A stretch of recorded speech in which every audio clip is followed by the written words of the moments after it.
Begin here in Nairobi, where President Uhuru Kenyatta has chaired the first Azimio la Umoja One Kenya Coalition Party Council at the Kenyatta International Convention Center in Nairobi.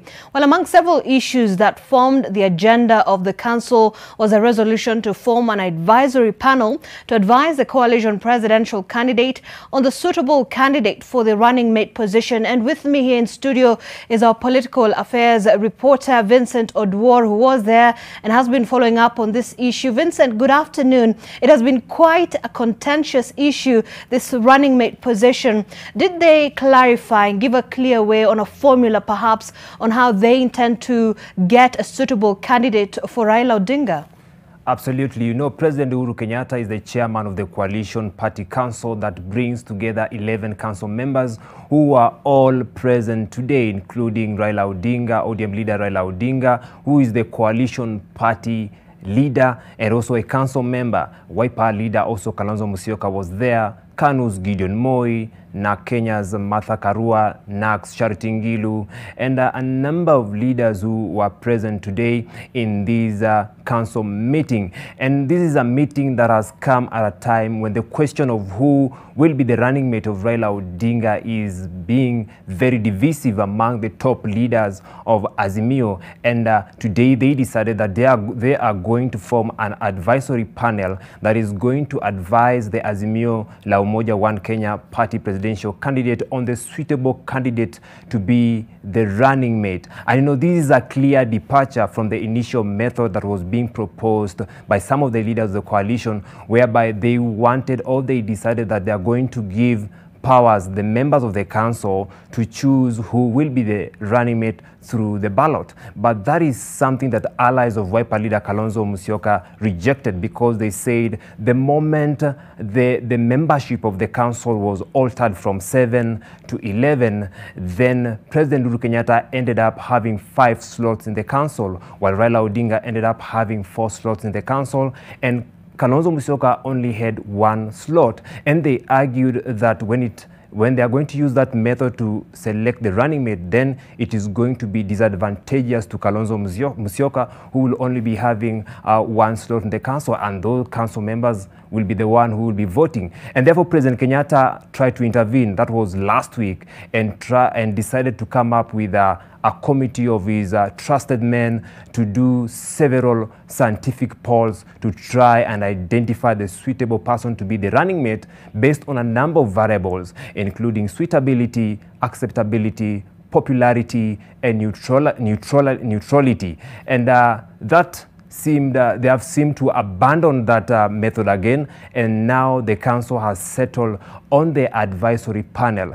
And they didn't tell us the members of the advisory panel. They've kept it secret, but we know earlier on the leader of Wiper leader was arguing that the members who are going to decide who will be the running mate will form the top leadership of the coalition. We don't know if that will remain the case, but this is something that we are waiting to see. You know, Kalonzo Musyoka has complained that there has been a scheme, or there is a scheme in the coalition to deny him the position of the running mate, where he's arguing that he was meant to be the running mate. And today he arrived, 15 minutes late after the meeting, and even we thought maybe he will not be able to turn up, but he was able to show up. And also Charity Ngilu was the last person also to attend today's meeting. So therefore, thereafter it was an indoor meeting, and thereafter they addressed the media, and these are some of the things they deliberate on during the meeting.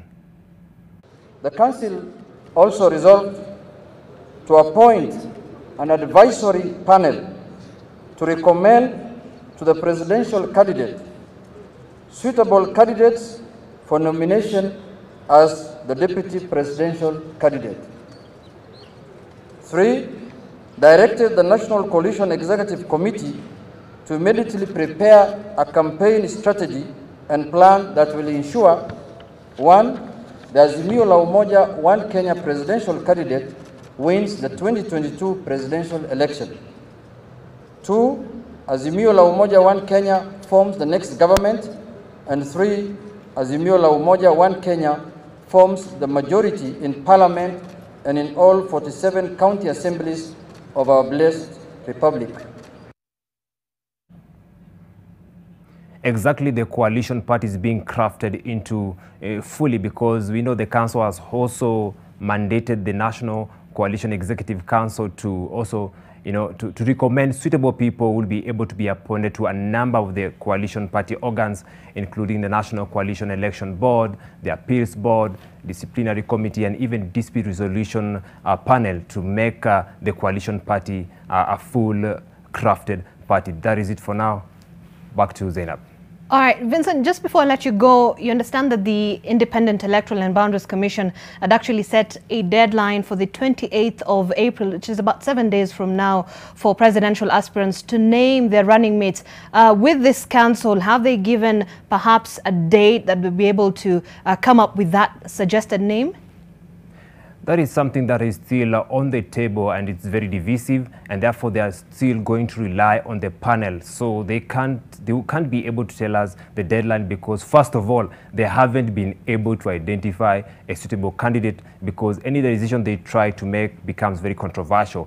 But what we know is that they are going to make sure that that process ends before the deadline that has been put in place elapses. Because IEBC first of all said they were supposed to name the running mate by 28th of April, but we know the spokesperson of the Raila Odinga campaign said that will be unconstitutional, because according to the constitution or the timelines that were issued earlier on by the IEBC, they still have time up to somewhere in May to 6th of June, and therefore this is something, it's just a matter of wait and see. All right. Thank you, Vincent.